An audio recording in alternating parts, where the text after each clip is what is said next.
la necesita nada más. Bueno, muy buenas tardes. Sí, está perfecto. Bueno, primero agradecerle a Fer por el trabajo titánico que ha hecho estos 10 días aquí en Capilla para todos ustedes, de forma gratuita.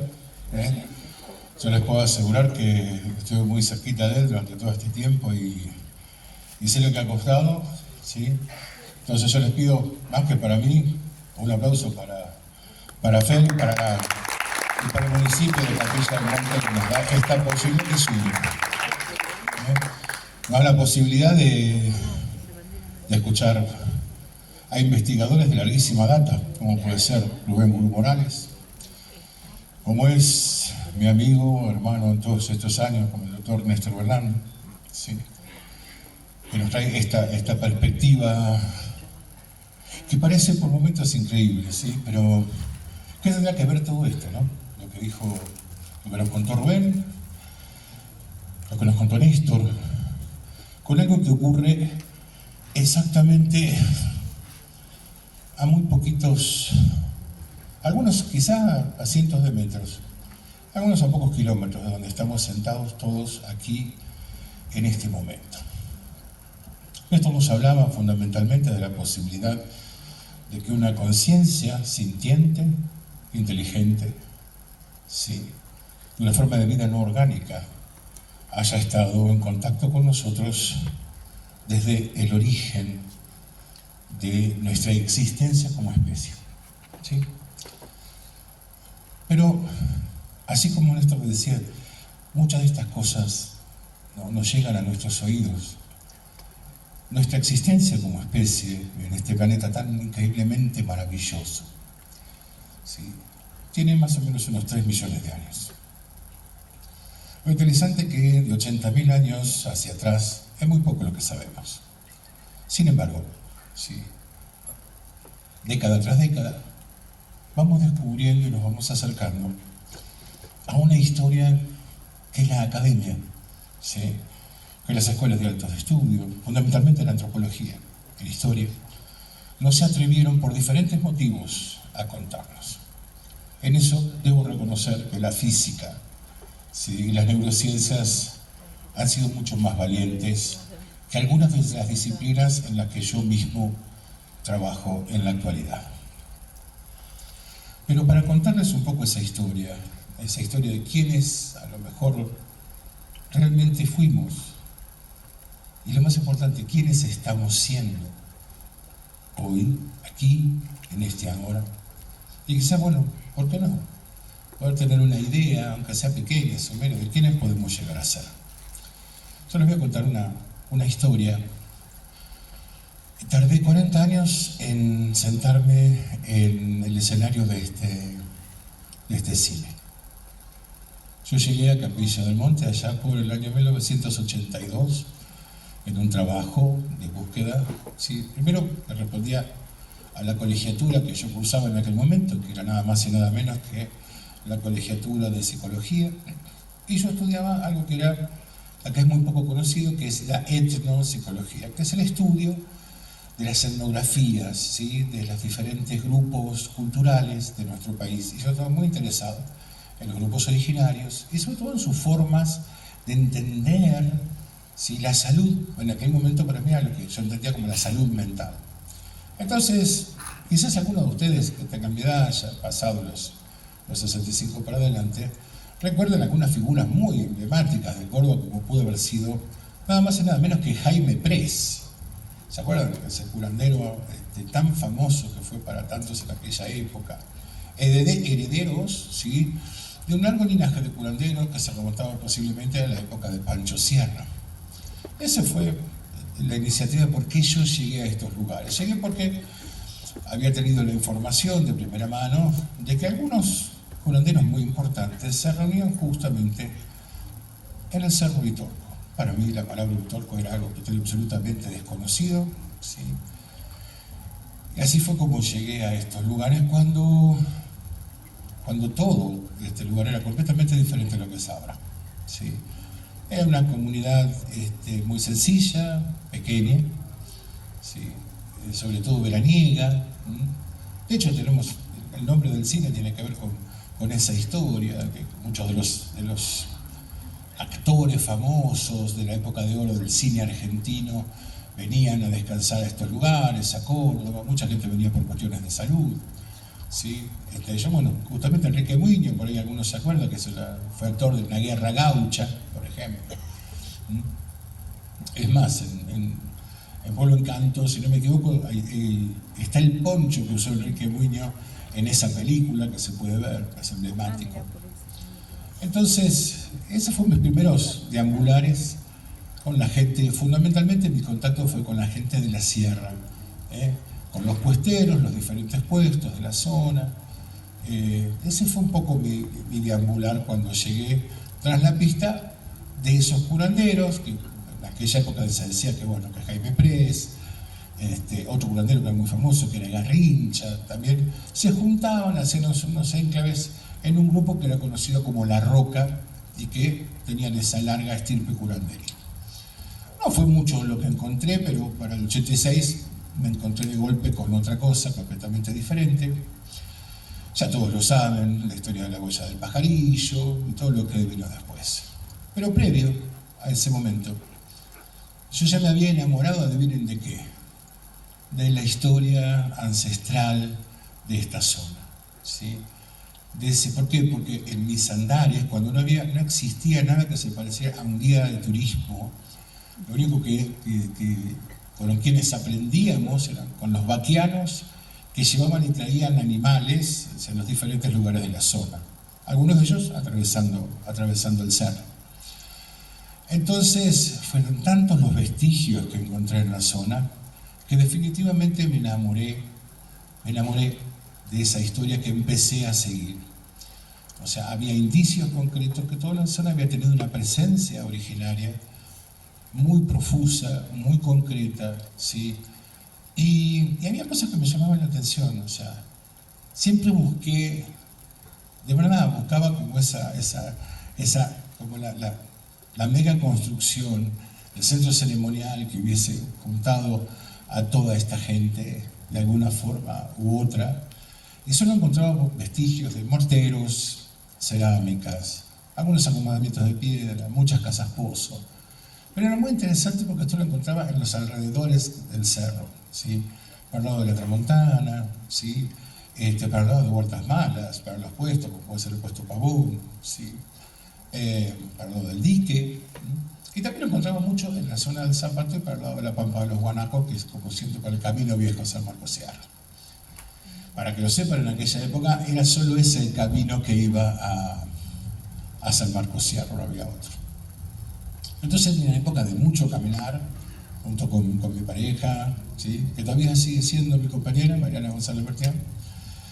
Entonces, para cuando aconteció esta cuestión de la huella del pajarillo, yo quería seguir trabajando en esa línea antropológica, ¿sí? Quería seguir descubriendo, quería seguir tras la pista de esto que buscaba denodadamente, ¿sí?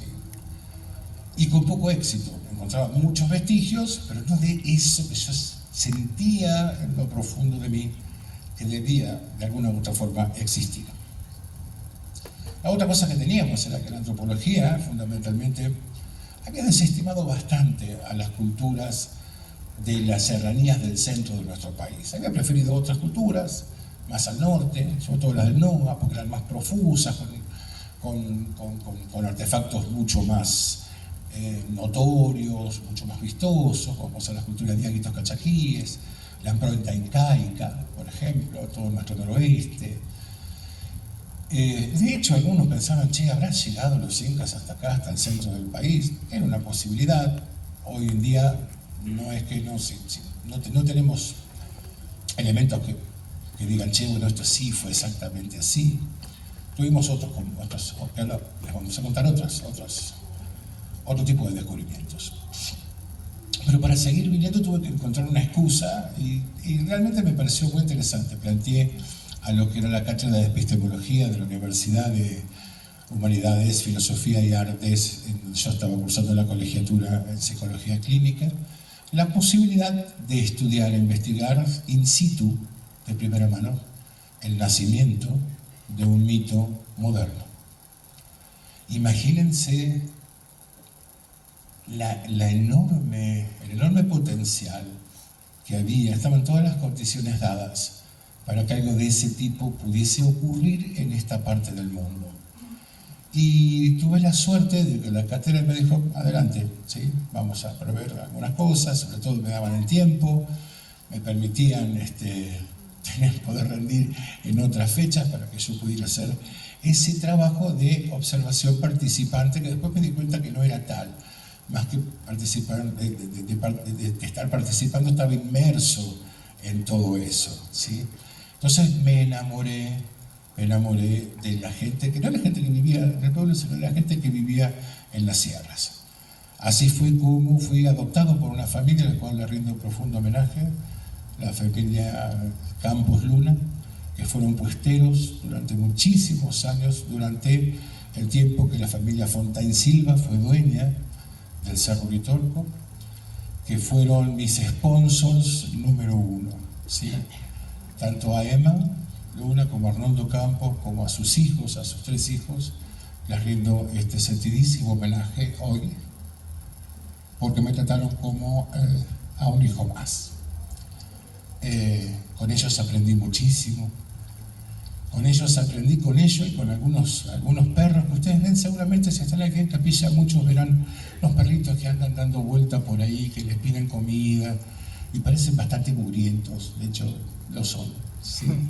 Y que increíblemente uno dice, ay, ¿cuántos perros en la calle? Les cuento, no, muchos de esos perros trabajan, y trabajan muchísimo, solo que no están de vacaciones, ¿sí? Como ustedes. ¿Saben por qué? Porque muchos de esos perros son perros chiveros.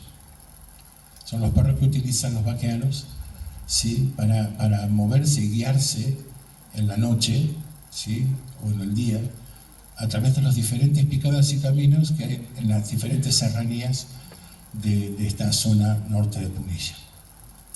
Entonces se toman ese tiempo, bueno, no trabajamos, y se viene a la techada a hacer sus cosas. Yo tuve la suerte de que uno de esos perros me eligió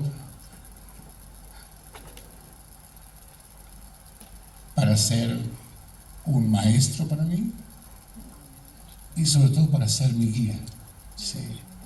Ese perro me mostró todas las picadas, todos los caminos que yo necesité encontrar y saber. El camino a las huertas, sí. El camino a los terrones, el camino por atrás a Ungamira, el camino hasta los puertos de Pavón, sí. Los diferentes caminos de la Tramontana, que son muy complejos y difíciles. Y ese perro que era conocido acá en el pueblo como el Tostado, y yo le había puesto el nombre de Murchi, fue mi compañero durante casi una década. Entonces también le rindo un profundísimo sentido de homenaje a ese maestro, a esta relación interespecies, ¿sí? Yo comía con él, dormía con él, ¿sí? Me bañaba con él, me tiraba a la soya con él, ¿sí? Realmente fue una relación. ¿Quieren que les cuente algo? Hay un libro de Rupert Sheldrake que habla sobre la relación telepática entre los animales y los seres humanos. Esta cuestión de que los perros o los gatos saben de antemano cuándo van a llegar sus dueños a su casa. Pero lo que me pasaba a mí era un poquito más complicado, porque cuando yo llegaba, el Murchi me estaba esperando en la terminal de ómnibus, sentadito, esperando que el señor Juan Acevedo Peinado descienda y de ahí arrancar el camino a pie hasta el puesto del cerro. ¿Sí? O sea, no hubo una sola vez desde que yo entré en contacto con él, si les cuento la historia como entré en contacto con él, es muy graciosa. Él venía de revolcarse en una osamenta y algunas otras cosas, y de allá de 2 cuadras se vino corriendo derecho a limpiarse en mí. Imagínense, yo, perro de la que tal, pero el tipo no se fue nunca más. Y después me enseñó a mí cómo limpiarme a mí del olor de las osamentas, aprendí de él.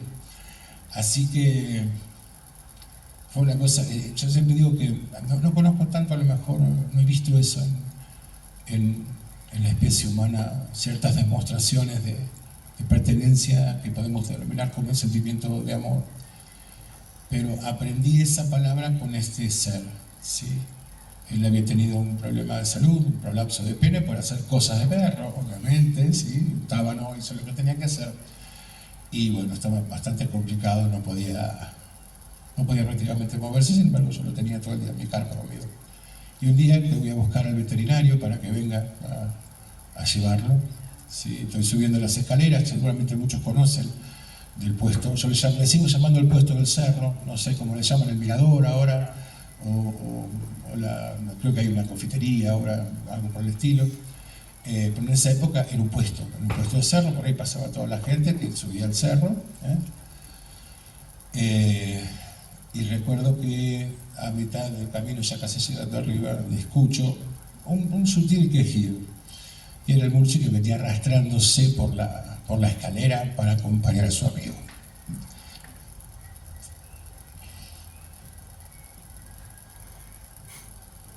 Casi que escucho pajaritos ahora, ¿no?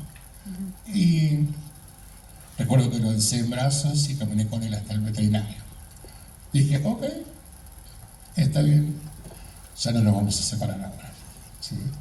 Y nos despedimos amorosamente en la techada comiendo helados.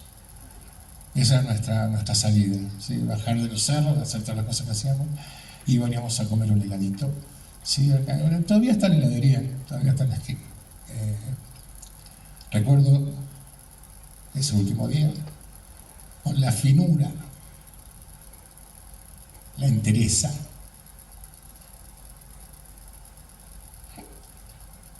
que ese ser me miró a los ojos y dio media vuelta y se fue. No lo dudó, porque él sabía que era la última vez que nos veíamos. Fue atropellado por un auto justo acá en las 5 esquinas, a los pocos días. Pero fue él el que me enseñó y me mostró justamente eso que yo tanto quería buscar, tanto quería encontrar. ¿Cómo era que él sabía dónde estaban los lugares con presencia geológica? Lo desconozco, pero fue él el que me las enseñó. Pero le faltó enseñarme algún lugar. Ese lugar no me lo enseñó, y fue el último que yo entré. O sea que pasé desde el 82 hasta el 92 trabajando muy disimuladamente aquí en la comunidad de Capilla del Monte. Yo era un puestero más, ¿sí? Bajo el nombre de Juan Chila, bastante mugriento, lo reconozco, con poncho, andaba con todos los vaqueanos, yendo de acá para allá, con mi perro. Y mientras tanto fuimos recolectando la información sobre todo lo que acontecía aquí durante esos años. Los fenómenos que se iban manifestando, las experiencias, diferentes experiencias que tuve durante esos años, que no fueron pocas. Pero ¿qué fue lo más importante? Lo más importante fue que después que me retiré, siempre me quedó algo muy importante. Yo sentía que los pueblos que habitaron esta zona merecían algo mejor que las historias que se habían contado sobre ellos. Más allá de la crítica, se tiene que ver más con el sentimiento. Se construyó una imagen de nuestros pueblos de las serranías centrales que no es verdad. Era una imagen capciosa, fantasiosa, útil para algunos, ¿sí? Donde se construyó una imagen de comechingones y sanavirones cósmicos, siderales y todas esas cosas, con dioses que no les pertenecían. Hubo quien dijo inclusive que su dios se llamaba Wotan, como si algunos no supiéramos que Wotan era nada más y nada menos que uno de los nombres del Odín germánico, cosa que me llamó mucho la atención. Que eran barbados, como si los hubiéramos visto, o si los restos arqueológicos nos hubieran guardado sus barbas, blancos. Tampoco encontramos sus pieles y ojos celestes para algunos. Como si el tiempo nos hubiera guardado su mirada. Pero esa mirada existe, esa mirada nos mira de ojos marrones, de tez oscuras, sí, salvajes, brillantes en su conocimiento, en su arte, sí. Esos son los comechingones que quiero traerles hoy, y ese es mi regalo para ustedes, para los que son de Capilla del Monte. ¿Pueden levantar la mano los que son de aquí de Capilla, por favor? Bueno, esto que traigo hoy es para ustedes. Es para las comunidades que quedan en la zona y que se autorreivindican en un proceso identitario como comechingones. Lamento decirles que, lo siento, el nombre comechingón es un insulto. un insulto generado por la colonización, por el español y por las facciones contrarias a comichimones y salavirones. Sería algo parecido a decir, ¿ustedes me lo permiten? ¿Puedo? Sí, come mierda. O lo voy a hacer, perdón, les pido mil disculpas, lo digo con el mayor respeto posible. Cabeza de verga. Sí, esa sería un poco la denominación natural de come chingón. Sus nombres, que fueron casi perdidos, aún permanecen y necesito que los recuerden. Eñán y Camiare. Sí, esos fueron sus verdaderos nombres. Entonces, lo primero que quiero decirles es que ese cerro, que para todos tiene muchas connotaciones misteriosas, para los pueblos originarios representa una sacralidad maravillosa. Sí, un grupo de 4 sacralidades que para nosotros en el mundo andino representan a los apus y las yustas. Señor Apu Uritorco, nombre en quechua, Cerro Macho, o Cerro de los Loros para otros. ¿Sí? Una Sudama, una de las gemelas. Y el señor Overo, wow, sí, otro muchacho, otro Apu, con otra ñusta, la otra gemela. Cosa que para el mundo andino es muy especial y muy raro que haya 4 sacralidades juntas, mujer, varón, en un mismo lugar. Es lo que decía justamente Néstor. Eso genera que había ya una historia anterior que anticipaba que este era un lugar marcado para cosas maravillosas.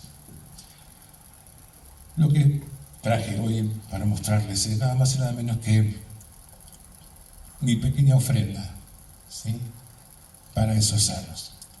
Así que es contarles qué es lo que encierran, cuál es su verdadera historia. Parte de esa historia desconocida que tenemos como sudamericanos, ¿sí?, es que no sabemos realmente de dónde vinimos. Algunos nos quisieron hacer creer en el colegio, en la secundaria, hasta incluso en la academia, de que hace 15.000 años habíamos entrado nada más y nada menos que por el estrecho de Beringia, o sea que básicamente venimos del norte. ¿Sí? Una historia interesante. Hubo otra persona, un argentino, quizás algunos de ustedes lo conozcan, que se llamó Florentino Ameghino, ¿sí?, que tuvo la brillante idea de decir, che, pero puede haber existido un Homo pampeanus, puede haber habido una cuna de la humanidad justamente aquí en Sudamérica. Y se lo desacreditó de las maneras más increíbles. Hoy justamente creo que era Néstor que decía que a veces los académicos no se atreven a contar sus historias por temor a ser desacreditados por la academia. ¿Quieren que les cuente la verdad de esto que dijo Néstor? No, no es que puedan, somos desacreditados por la academia. Yo para hacer y decir las cosas que hago y digo, tuve que quemar, ¿sí?, mis naves académicas. Y aún así todavía permanezco en la academia, una cosa rara. ¿Sí? Todavía trabajo para la Universidad de La Plata. Entonces, imaginen por un instante, ¿sí?, que nuestra historia es mucho más antigua. No se remonta a 2.500, 3.000 años. No, imaginen que se remonta aquí en Córdoba, reconocido por la academia, por la etnografía, por la arqueología fundamentalmente y la antropología, se remonta hasta 8 y 10.000 años con culturas previas a los comanchegones, los salavirones, previa a la cultura gamira, que es conocida como la cultura, primero la Ayampitín, que es la más cercana, y la más lejana, la cultura Ampajango. Bueno, les voy a contar algo interesante. Muchos creen que las culturas más cercanas, que desarrollaron la agricultura y la cerámica, fueron las más evolucionadas. Mientras que los cazadores recolectores, bueno, eran esa gente que andaba con esas pieles, cazando guanacos de acá para allá. Bueno, muchas cosas no deben haber hecho. Ahora, ¿qué pasaría si les contara que esos cazadores recolectores no eran lo que nosotros imaginábamos? Y que esos cazadores recolectores no hacían 8.000 o 10.000 años que estaban dando vuelta en esta parte del mundo. ¿Qué pasaría si les dijera, ¿sí?, que esos cazadores recolectores, hoy tenemos científicamente la prueba, a través del trabajo del doctor Achero, siempre le cambio el nombre, yo creo que es Carlos, pero siempre le cambio el nombre, a veces le digo Raúl, a veces le digo Rubén, de la Universidad de Tucumán, trabajando en plena puna catamarqueña, ¿sí? Justamente en un lugar que está cerca de Antofagasta de la Sierra, no más de 10 kilómetros de Antofagasta. Se imagina la puna, ¿no? Él es especialista en pintura rupestre y estudiando un alero con pinturas rupestres en una cueva que se llama Cacao, específicamente uno que se llama Cacagua, hace un descubrimiento que ni él tenía ganas de descubrir, ¿sí? Cuando él hace las prospecciones de piso, cuando empieza a hacer las excavaciones, descubre cabello humano, que hoy sabemos que es de una mujer, descubre un par de uyutas, ¿sí? Hojotas, hechas de fibra vegetal y animal, y descubre una carraca, ¿sí? Un instrumento musical, una maraca, ¿sí? En muy buen estado de conservación, porque estaba conservado en deposición de megaterio. O sea, cuando digo megaterio estoy hablando de megafauna. Entonces, cuando estoy hablando de megafauna, ¿sí? Megaterio, milodonte, Macrauquenia, después, bueno, vamos a otros lugares más lejos, mamuts, tigres dientes de sable. Bueno, no estamos hablando de la actualidad, estamos hablando del periodo, sí, neolítico y quizás un poco más atrás, donde esta gente convivía con estos animales. Bueno, seguramente muchos de los que estamos aquí no sabíamos que esto pasaba. ¿Por qué? Porque las 5 dataciones que se hicieron en Cacagua, dataciones académicas, hechas en diferentes lugares del país, porque se lo acusó al doctor Achero de mentir esas, o de confundir, o de malinterpretar esas dataciones. ¿Saben cuántos años dieron las dataciones? ¿Sí? La más baja dio 38.000 años, pero la más alta dio 45.000. O sea que nuestra historia en esta parte del mundo puede que sea aún mayor de 45.000 años. Para que se hagan una idea, el poblamiento de Australia está registrado en 50.000 años. O sea, estamos hablando de una cultura, sí, paleolítica. Una cultura paleolítica que posiblemente conocía la navegación. Ahora, ¿quieren que les cuente algo interesante? Esa cultura navegó posiblemente, y hoy sabemos, lo sabemos con el doctor Berlanga fehacientemente, que esa cultura navegó el Océano Pacífico, en una edad donde ni siquiera nosotros teníamos la posibilidad de pensar que esto podía ser posible. ¿Por qué? Porque encontramos genes de esos hermanos humanos, no sapiens. Lamento traerles esta noticia. No somos los primeros, no somos los mejores. No descubrimos el fuego, no descubrimos el arte, no descubrimos el lenguaje simbólico hablado. O sea, esa es una historia que se nos quiso contar justamente porque lo decía el doctor Berlanga. ¿Sí? Tenemos esta impresión que somos los mejores, que somos los más evolucionados, solo porque usamos mejores tecnologías. Si fuéramos realmente tan evolucionados, posiblemente las cosas que nos ocurren no estarían pasando de la forma en que están pasando. Entonces tenemos la posibilidad de la presencia de un grupo humano no sapiens, capaz de navegar por el Pacífico con una ingeniería para embarcaciones que les permitieron tal hazaña. Pero necesito que entiendan algo muy importante. Para hacer esa proeza tenían que conocer perfectamente, adivinen qué, el cielo. Tenían que conocer de astronomía. Tenían que conocer de matemáticas, tenían que conocer de corrientes marinas, ¿sí? Tenían que conocer las faunas, ¿sí?, que recorrían esas corrientes marinas. Imaginen un grupo polinesio de estos humanos, ¿sí?, que siguiendo o posiblemente, como decía Néstor, en esa escala de lo imposible, hayan sido asistidos, ¿sí?, en esas travesías por mamíferos marinos tan evolucionados, ¿sí?, como las ballenas, los delfines o las mantarrayas. ¿Sí? Para que les guste esas historias, pueden ver, hay una película muy linda que se llama Moana, que parece para niños, pero quizás no es tan para niños. ¿Sí? Y cada día, cada década que pasa, tenemos más pruebas para poder afirmar y avalar esa posibilidad. ¿Por qué les decimos eso? Porque sabemos que en Sudamérica y hasta incluso en la Amazonía, el gen de estas personas todavía existe.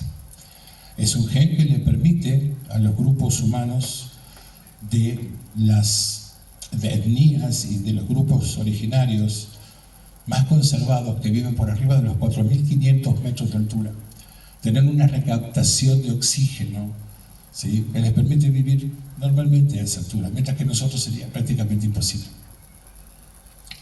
Entonces, el otro gen que encontramos es un gen de algo que recién estamos empezando a entender, recién, se los puedo asegurar, recién.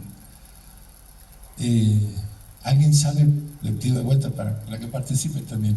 ¿Qué es un savant de alto rendimiento? No. Es un autista. Solo que su cerebro hace cosas que para nosotros son básicamente imposibles. Sí, son superdotados. Simplemente saben lo que saben porque lo saben. Lo que no sabíamos hasta ahora era cómo lo sabían. Y ahora estamos empezando a entender cómo lo sabían. ¿Y quieren que les cuente de quién heredamos el gen del autismo? De esos navegantes. No solamente nos dieron el gen de la recaptación de oxígeno en altura, sino que nos dieron el gen del autismo. Claro, para nosotros los niños autistas posiblemente no son, de nuestra cultura hegemónica occidental, lo mismo que fueron para ellos, porque puede que muchos de ellos hayan sido savants. Hoy la ciencia empieza a pensar en la dirección de que posiblemente ciertos descubrimientos, como puede haber sido la matemática, la geometría, el lenguaje, pero sobre todo la astronomía, haya sido producto justamente de este tipo de personas que deben haber sido sumamente importantes para sus comunidades. Solo les dejo ahí un pedacito para que puedan entender esto. Recién hoy empezamos a entender que los savants tienen capacidades mucho más especiales de las que pensábamos. ¿Sí? Y eso recién empezamos a saber. Teníamos idea, pero recién ahora la ciencia puede empezar, ¿sí?, a compartir con cada uno de nosotros de forma libre esa información. Los savants pueden ser telépatas puros, pueden tener precognición, pueden tener retrocognición, pueden tener telepresencia, son émpatas absolutos, ¿sí?, y hasta algunos pueden desarrollar telequinesis. Entonces, la pregunta que yo me hago y les hago, ¿de qué habrán sido posible aquellos viejos savants? ¿Quieren que les cuente otra cosa que hicieron esos navegantes? Amaban la piedra. Trabajaban increíblemente bien la piedra. Ahora seguramente muchos podrán ver alguna serie de Netflix que se llama Los Apocalipsis del Pasado, del Dr. Graham Hancock, del que soy un gran admirador, de Andrew Collins. Y Graham, básicamente él lleva todo hasta un momento de la gran inundación que es conocido como el Dry Ice reciente. Un momento que tuvimos un impacto cometario en la última glaciación que produjo un descongelamiento de las masas glaciares del hemisferio norte en cantidades enormes, inundando y subiendo en varios cientos de metros las aguas incluso de los mares. Con lo cual muchas de las culturas que se desarrollaron en las costas de los diferentes continentes desaparecieron. ¿Quieren que les cuente otra cosa interesante? Para aquella época hay algo que está en todos los continentes, así como las luces, ¿sí?, las luces y la representación de ellas, que se repite en todas las pinturas rupestres de nuestro planeta. Las manos. Y ese grupo de navegantes tenían la costumbre de dejar la impronta de sus manos en diferentes lugares. Y en Argentina tenemos una muy importante, que es nada más que la Cueva de las Manos en el sur de nuestro país. Bueno, pero tenemos navegantes, tenemos trabajos en piedra, ¿sí?, y tenemos un gran conocimiento del cielo. Claro, ustedes dirán, ¿y qué tiene que ver todo esto con esto que supuestamente Juan nos va a contar Miren que me pongo así para mirar, para empezar a pasar un poquito los slides. De nada más y nada menos de lo que fue el informe de trabajo de levantamiento arqueoastronómico aquí en Capilla del Monte, justamente para esta misma época, el año pasado, en 2024. Les cuento que tuve la suerte de poder cumplir ese sueño que me develó durante muchísimos años de encontrar, de volver, ¿sí?, de traer y ofrendar ese descubrimiento a todos ustedes. ¿Por qué? Porque una vez, trabajando en un lugar muy cerquita de aquí, cerca de donde es, creo que era un lugar que trabajaba con de los Canillitas, encontramos unos afloramientos rocosos con unas formaciones que me llamaron muchísimo la atención. Estaban trabajadas, estaban intervenidas, ¿sí?, y se seguían hacia el norte, ¿sí? Yo desconocía muy bien qué había hacia el norte, hasta que alguien me dice, no, pero el norte, ahí un poco más hasta Pueblo Encanto. Yo Pueblo Encanto lo conocía desde la primera vez que vine, pero nunca había ido. No me interesaba, no era algo que me parecía un parque de diversiones variopinto, con algunas historias más que interesantes, pero no mucho más que eso. Hasta que hubo una persona a la cual le rindo sincero homenaje, que fue un investigador con el cual no coincidíamos ni con las formas, ni con los procedimientos, ni con las maneras, pero que, en honor a la verdad, ¿sí?, fue el primero que, junto al dueño de Pueblo Encanto, ¿sí?, no recuerdo si ahora es Carlos o el anterior, el hermano de Carlos, Lusensoff, ¿sí?, que de alguna manera en el año 2007, 2008, limpiando el terreno para hacer un nuevo entretenimiento para la gente, como emprendimiento turístico, descubre un montón de piedras muy particulares, acomodadas de formas diferentes, que habían permanecido oculto justamente por el monte que había crecido, vaya a saber desde hacía cuánto. Y fue nada más y nada menos que este investigador, que se llamó, porque lamentablemente ya no está como nosotros, que se llamó Gustavo Fernández, el primero que se acercó a este lugar de Pueblo Encanto a contar su existencia, a mostrar con sus particulares ideas, con su forma. Tenía una idea que había una civilización con formas egipcias o fenicias que había estado aquí, que tenía que ver con Atlante, que tenía que ver con los extraterrestres, y me parecía muy interesante, pero lo importante es que gracias a él yo pude ver por primera vez algunas de las estructuras de Pueblo Encanto. Durante aquella época, ¿se acuerdan cuando les contaba desde el 82 hasta los 90? Hubo un lugar que increíblemente, no me pregunten cómo fue que pasó, yo lo desconozco. Yo visitaba mucho los mogotes, fundamentalmente porque había una chivería muy grande en ese lugar, y yo me enamoré de una piedra que estaba muy arriba y que para mí era terriblemente notoria desde diferentes lugares de la Serranía y de Capilla del Monte. Y le puse un nombre a esa piedra, le puse el nombre de Piedra Bola. No se la conocía como piedra, ¿sí? Y me maravilla que hasta el día de la fecha hay muchas personas que todavía la conocen como Piedra Bola, ¿sí? La Piedra Bola. Yo siempre digo mi Piedra Bola, ¿sí? Que pude llegar a ella, lo voy a contar ahora de una manera sumamente particular. Pero cuando pude estar, por primera vez noté que había intervenciones posiblemente, no tenía la prueba para confirmarlo, posiblemente de algún grupo étnico que había posiblemente hasta levantado esa piedra y la había puesto en ese preciso lugar. Bueno, así fue como antes de la pandemia le propuse a la gente de la Universidad de La Plata visitar Pueblo Encanto, y les cuento, muchos no quieren venir porque es Capilla del Monte. Y ustedes dirán, ¿pero qué tiene de malo Capilla del Monte? No, ahí hablan de platos voladores, de cosas raras, o sea, no nos queremos meter, porque después nos cuesta, pero es algo arqueológico, es algo concreto. Bueno, no se pudo venir. Recién pudimos llegar después de la pandemia, ¿sí?, en el 2019, después en el 2023, y junto con mi compañero, que vive aquí en Los Cocos, que es Máximo Barreiro, ¿sí?, y con permiso explícito del dueño del lugar, el señor Lusensoff, le pedimos la autorización para empezar a hacer un relevamiento de superficie de esas posibles estructuras que estaban en el lugar. Bueno, cuando llegamos, Máximo siempre se ríe porque mi práctica dentro de la arqueoastronomía es tratar de pensar y ver cómo pensaban esos navegantes, cómo pensaban las culturas originarias, cómo miraban el cielo y cómo hacían sus mediciones. Que no lo hacían con teodolitos, ni con estaciones totales, ni con programas de georreferenciación. No, lo hacían a ojo, ¿sí? Pero con técnicas muy precisas, extremadamente. Entonces le explicamos esas técnicas con Máximo se reía, porque lo hacía con una vincha, con unas lanas, un par de palitos y algunas cosas más, y logramos diferencias con los estudios que vamos a mostrar ahora de 1 grado, haciendo esas georreferenciaciones. Pero bueno, o sea, eso quiere decir que nuestros abuelos tenían muy buena forma de medir, ¿sí?, ciertos fenómenos astronómicos, ¿sí?, con mucha precisión.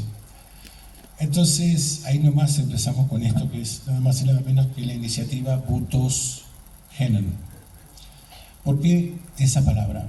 Y le pido por favor que la recuerden, ¿sí?, porque es en Enya y en Camiare, ¿sí?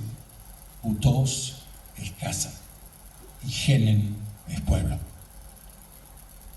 Esa fue la iniciativa que empezamos en ese momento, una casa del pueblo viejo, el pueblo de antes de nosotros, y el pueblo nuevo, con sus historias, con sus nuevas historias, con sus nuevas creencias, con sus nuevas sacralidades, ¿sí?, que todavía mira el cielo, ¿sí? Entonces empezamos a buscar financiamiento, porque no es fácil hacer los trabajos arqueológicos serios y académicos, sale mucho dinero.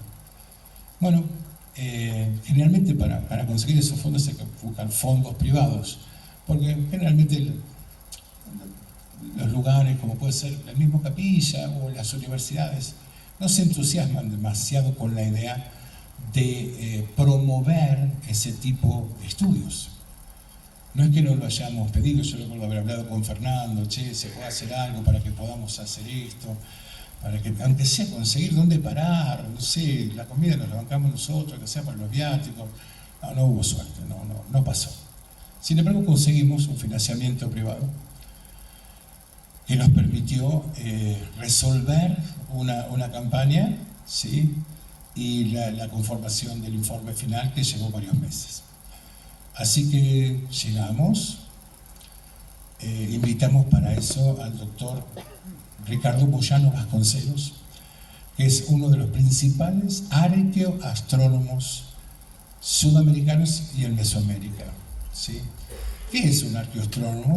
Es un arqueólogo que trata de descubrir en los lugares, ¿sí?, las posibles conexiones de ciertas construcciones con fenómenos astronómicos que para estas culturas eran importantes, ¿sí?, y el conocimiento natural del cielo y su movimiento para ciertas épocas concretas, ¿sí?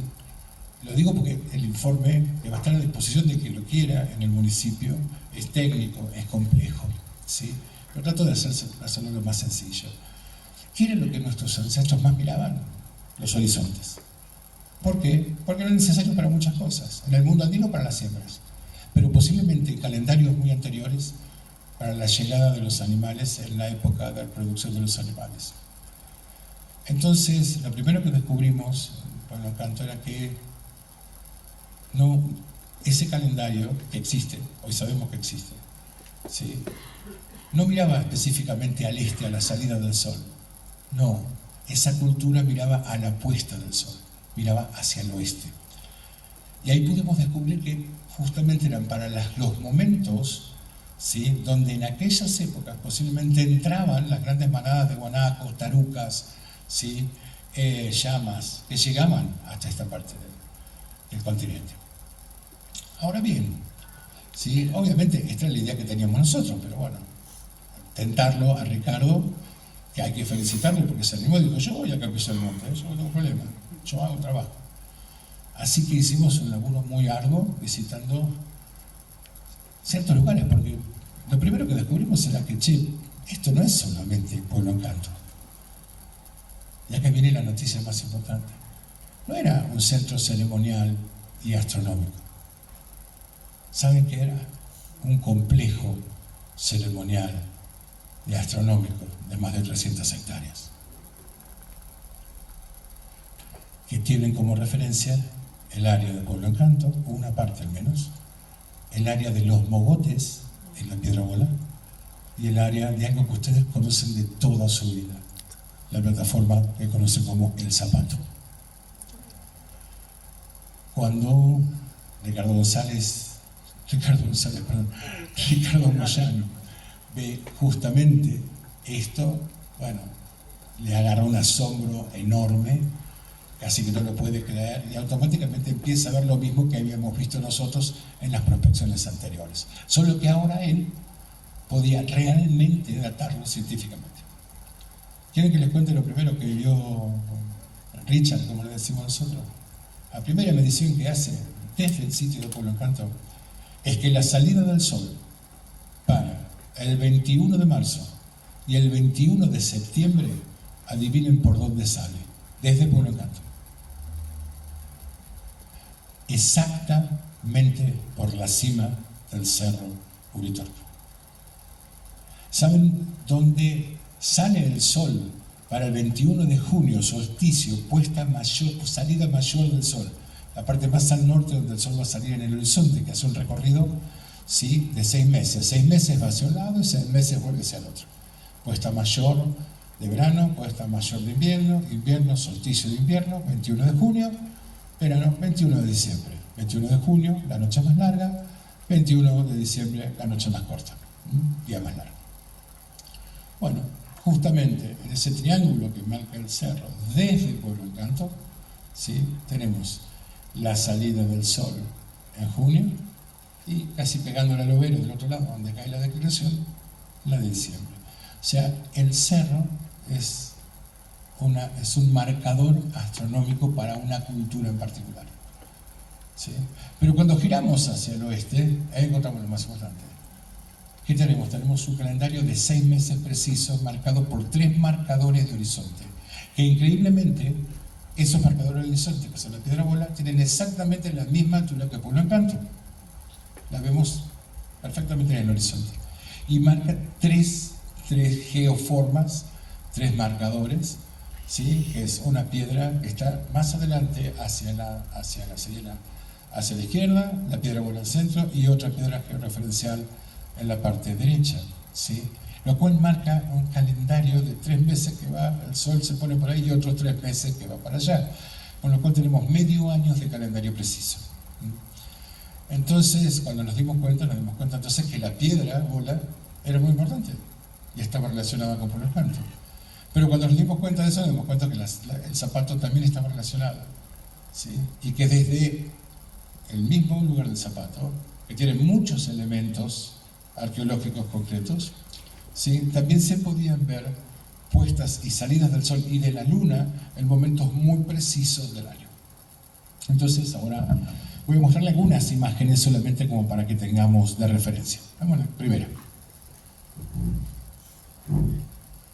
Bueno, esto ustedes lo conocen, que es el mapa de ubicación general conseguido con un programa que muchos seguramente conocen, que es el Google Earth. ¿Sí? Ahí tenemos el pueblo, tenemos toda la zona, más o menos, ¿sí?, de la que estamos hablando. Tenemos el dique El Cajón, ¿sí? Voy a agarrar el puntero láser, si esto por ahí, si me lo permitís. Hay muchísimas gracias, el del centro. Perfecto. Bueno, acá está el pueblo, ¿sí?, el dique El Cajón, ¿sí?, y la de la que estamos hablando es esta área, ¿sí?, que es la que hemos registrado hasta ahora. Vamos a la que sigue. Bueno, tenemos que tener en cuenta que nuestros ancestros observaban el sol, la luna, las estrellas y sobre todo las constelaciones de forma completamente diferente a como lo hacemos en la actualidad. Ellos veían en la Vía Láctea no los brillos, sino que observaban fundamentalmente las oscuridades. Y esas oscuridades marcan nada más y nada menos que esta constelación oscura, que es la llama, ¿sí?, y su hija o su hijo, que tiene toda una historia, Ayutu, la perdiz, Ampatu, ¿sí?, y nuestra cruz del sur, la Chacana, ¿sí? Estas son algunas. Acá tenemos el Cazador, tenemos el Suri, tenemos varias. Este es uno de los trabajos que hace Ricardo Moyano para referenciar los cielos ancestrales en un programa muy importante que se usa en astronomía que se llama Stellarium. al que sigue. Y aquí tenemos la zona de Pueblo Encanto. ¿Sí? Aquí le trabajamos en 3 áreas, como para tener una idea, para que ustedes se hagan una idea. Ese es lo que se conoce como el Templo de los Espejos, pues, se hizo ahí para, creo que por la avenida de Matías de Estéfano, si no me equivoco, que hizo varias actividades, el portal 1111 en la zona. Pero lo más interesante es esta parte, que tiene una intervención, ¿sí?, mucho más cercana a nuestras edades. ¿Por qué? Porque es un sistema de 11 terrazas de cultivo ceremonial típicas del mundo de Diaguito Calchaquí. O sea que en algún momento, por algún motivo muy concreto, gente del noroeste llegó hasta Capilla del Monte a rendir homenaje, ¿sí?, y ser parte de un centro ceremonial astronómico que era muy conocido por ellos, ¿sí?, y al cual tenían noticias por sus propios conocimientos astronómicos. Después tenemos este que es el sector 2 y este otro que es el sector 3. Lo más interesante es que aquí hay una línea roja. Esa es la línea perimetral ¿cómo se llama?, del alambrado de Pueblo Encanto. Lo que quiere decir que cada una de estas líneas se continúan en esta dirección. ¿Sí? Y eso nos dio una excelente forma de ver y entender que el piricado, cada una de estas líneas es un piricado, es una pírica de piedras armada, como un acomodamiento de piedras que sí tienen forma típica de la forma de piricado de Diaguito Calchaquí. Pero existe la posibilidad que ese piricado haya sido rearmado en épocas más actuales. De hecho, se piensa que muy posiblemente fue ¿cómo se llamaba? No está acá. Bueno, la persona que había comprado el castillo, que había hecho construir el castillo de Mudéjar, que tiene el Museo Castellino en Rosario, exactamente, el conde Esteves, ¿sí?, haya utilizado el lugar y haya rearmado algunas de las pircas haciendo algo que se llama anastilosis, volver a acomodarlas. ¿Por qué? Porque descubrimos que las líneas que están después de la línea perimetral no están picadas, están caídas las piedras. O sea, esa parte nunca se reconstruyó. Eso es lo que nos lleva a pensar que la reconstrucción fue moderna. ¿Sí? Muy bien, vamos a la que sigue.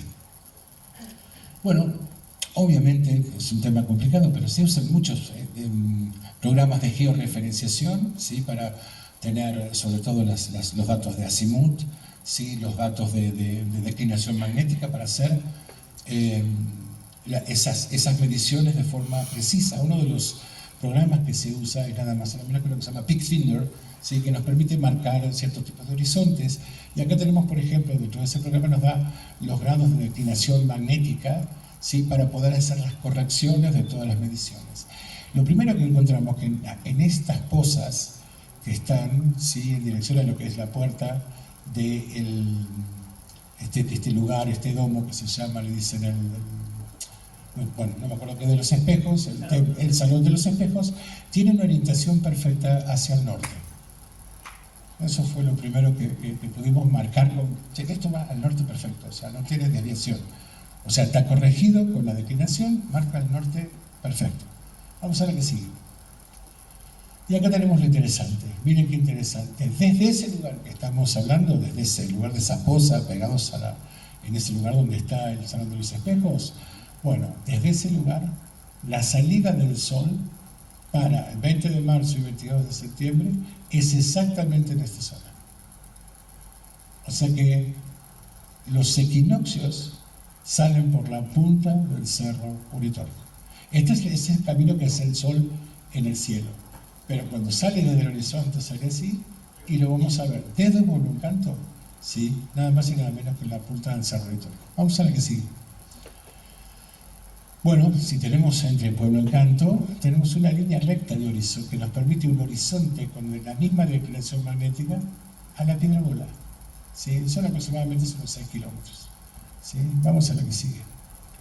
Acá tenemos el horizonte oeste. Lo que vimos recién fue el horizonte este, el cerro como marcador.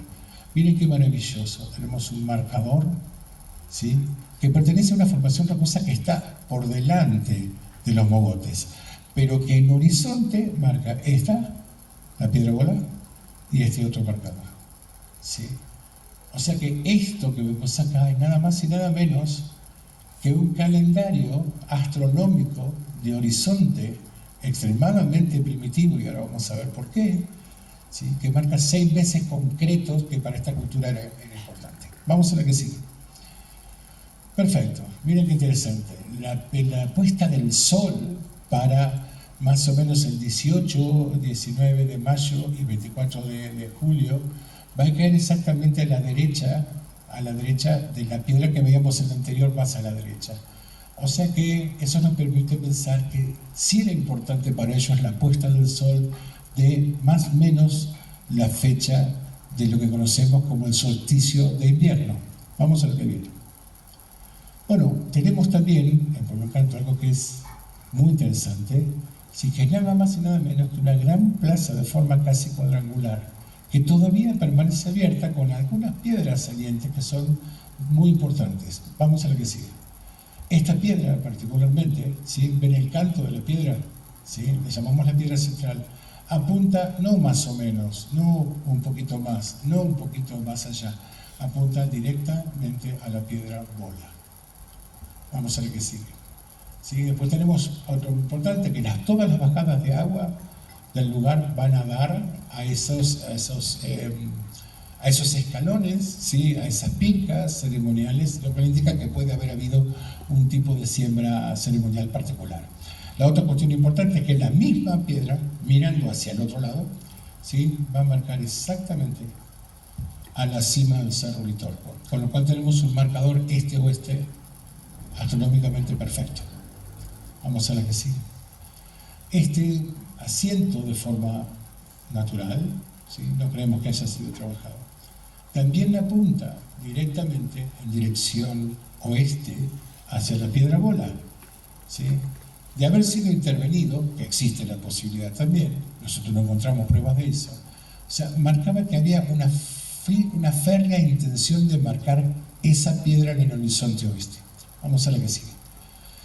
Pude encontrar, ¿sí? Haciendo relevamiento de piso, porque nosotros no podemos hacer excavaciones, solo podemos hacer lo que se llama prospección en superficie, de restos cerámicos, de los cuales, hasta que no se haga un estudio más profundo de ellos, no sabemos exactamente ni su antigüedad, ni sabemos la procedencia. Lo que sí sabemos es que no son eneacamiares, sino que pertenecen a culturas del noroeste por el tipo de textura, el tipo de cómo está armada la masa para hacerlos y el color. Sí. Vale, sí, no hay problema. No, terminemos, claro. Bueno, aquí tenemos entonces las diferentes terrazas, como les veníamos mostrando. Bueno, vamos a alguna más. Bueno, y aquí algunas de las fotos, ¿sí? De lo que fuimos haciendo en esa prospección. El resto de las diapositivas son anecdóticas, simplemente porque lo que marcan son, bueno, cómo de alguna manera se logró hacer, encontrar todo ese sistema, tanto en la piedra bola como en la piedra del zapato. Yo estoy seguro que durante el año, Fer lo acaba de decir, seguramente vamos a tener la oportunidad de poder mostrarles a todos ustedes el trabajo completo, y ojalá podamos mostrarlo a Ricardo, sería maravilloso poder hacerlo. Así que pues, yo les agradezco, porque quiero que sepan que esa es la noticia que tengo para darles. ¿Están listos? Con eso me voy a ir despidiendo, porque ya es la hora, si no queremos entretenerlos mucho más. ¿Vieron el horizonte oeste? Bueno, vieron que yo les dije que había una diferencia que caía a un costado. Esa diferencia es de 3 grados.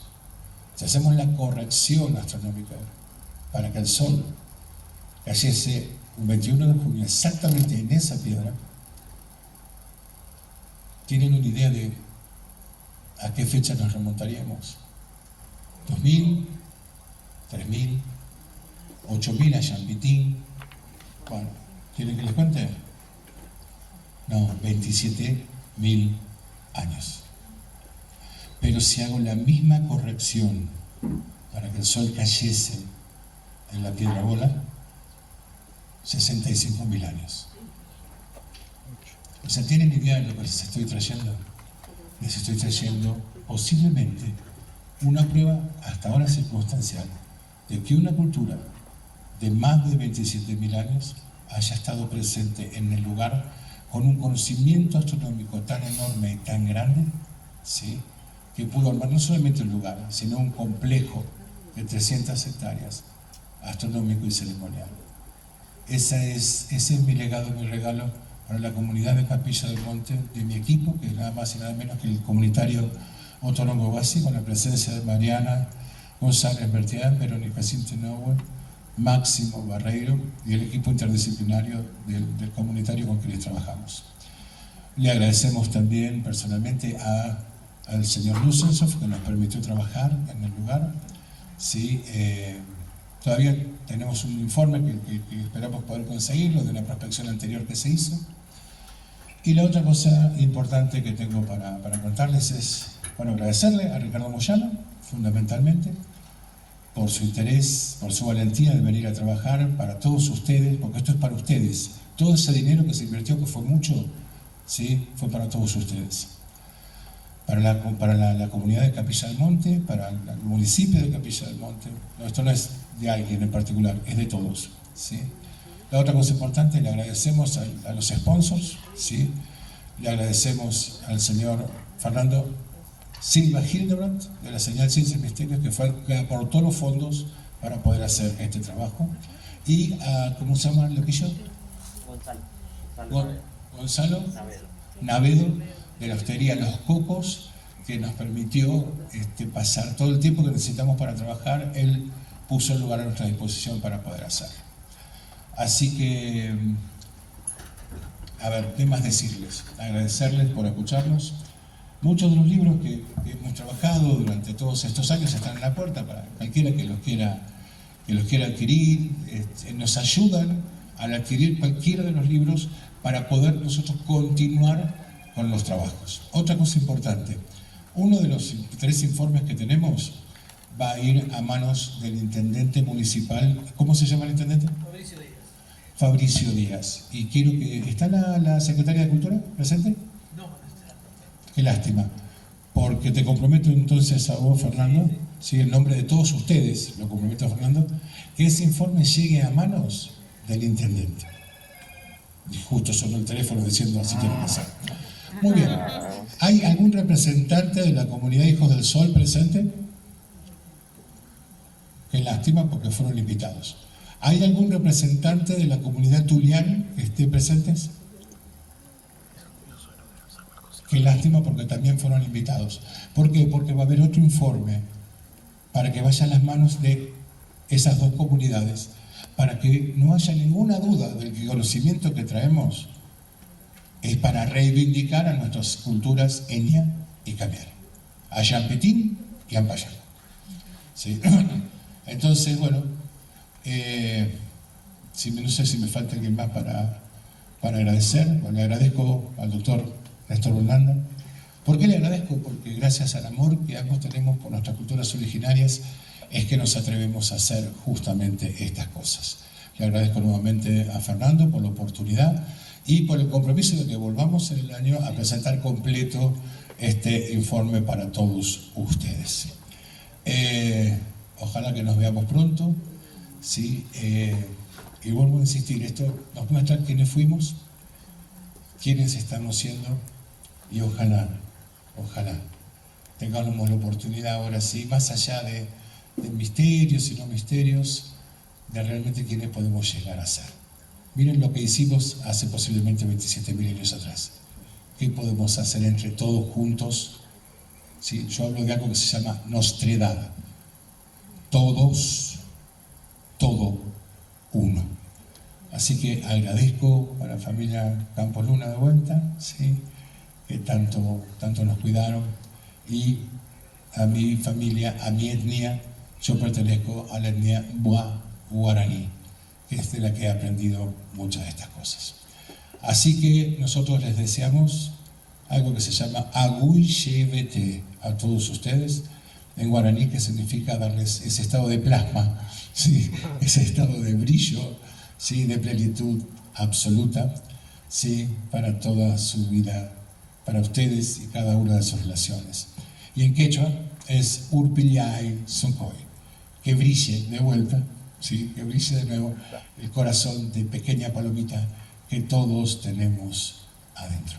Gracias a Capilla, gracias a la Puritorco, en Justo las Gemelas, a la Puero, por habernos permitido hacer este regalo. Y gracias a ustedes. Bueno, muy bien, van a seguir. No olvides darle pulgar arriba y suscríbete a mi canal. Espero que te haya gustado y nos vemos en el próximo video.